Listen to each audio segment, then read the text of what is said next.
Po të pyes shqiptarët sot tonë, kemi drejtësi të pavarur se kemi SPAK-un. SPAK-u është organ prokurorie, nuk është organi gjyqësor. Gjyqësori është gjykata. Gjykata kur i merr përballë edhe prokurorin, edhe atë që është akuzuar, i vendos në pozicione drejta të barabarta. Se ka ndryshim gjykata me SPAK-un, zoti Mediu, duke referuar fjalës Dumanit që tha përmendesh gjykata vendos shkërkon SPAK-u. Nuk është tek ajo që thot Dumani, është tek ajo që kemi shkruar në mënyrë idiotë edhe në ligj, sepse kemi dhënë autoritet SPAK-ut të gjurmoj, të hetojë, të procedoj, të incizoj, jo vetëm anëtarët e gjykatës, por edhe familjarët e tyre.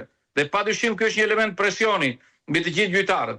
Do çdo gjyqtar që ka një problem të caktuar, se njerëz janë, kanë probleme dhe rrethana familjare të tjerë, është në presion që mund të fillojë një proces hetimor tërësisht i pakontrolluar nga ana e SPAK-ut.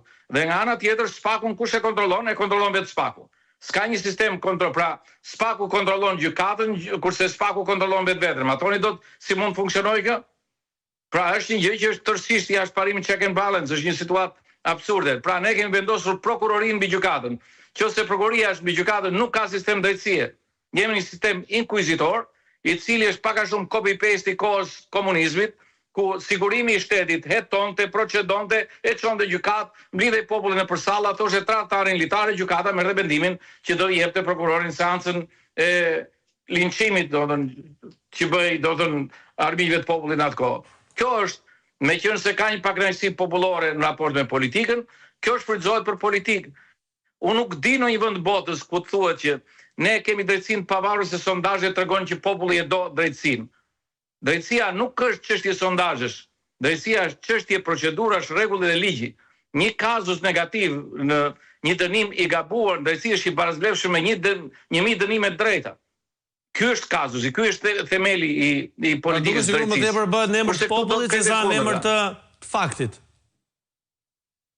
Urdhoni? Duke sigurisht drejtësia më tepër funksionon në emër të popullit, si në kohën e komunizmit, se sa në emër të faktit apo provave që ju keni parë, unë mendoj që jemi dëshmitar. Glorifikimi që i bëhet individëve, pse punojnë në SPAK, pse procedojnë, është një qasje politike popullore, nuk është një qasje drejtësie. Pra është ndjesi, nuk është njohje.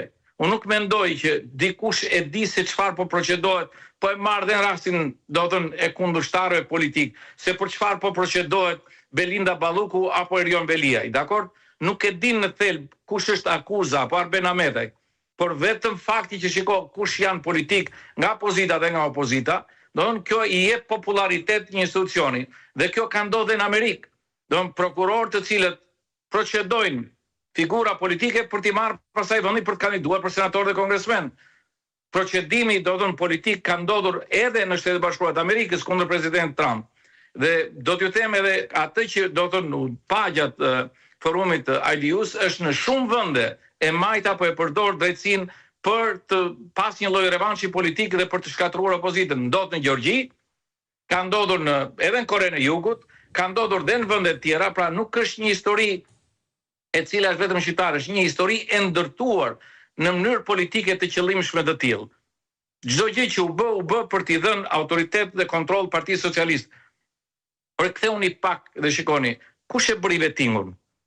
A pati ndonjë figurë, që propozoi opozita dhe ngeli aty? Kjo jo vetëm për mos ta ngarkoj Partinë Socialiste, por për idiotësinë dhe miopinë opozitare të asaj kohe.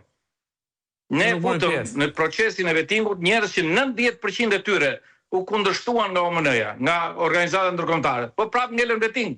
Dhe të gjithë të lidhur me strukturën e Partisë Socialiste në masë më të madhe. Dhe këta do bënin veting të qartë, pastër, për gjyqtarë dhe prokurorë që do ishin. As pak, ngelëm 4 vjet pa gjykat lart, 4 vjet pa gjykat kushtetuese. 4 vjet pa gjykat lart do thotë që çështjet ngelën pa u shqyrtuar dhe do të thonë nuk patëm institucion më të lartë drejtësisë për të vendosur drejtësinë përfundimtare dhe gjykata kushtetuese për 4 vjet mungesë i dha Edi Ramës çdo lloj të drejtë për të ndryshuar kushtetutën, për të bërë si doj vendime qeverie të cilat vinin ndesh me ligjin dhe me kushtetutën dhe askush nuk mund t'i gjykonte.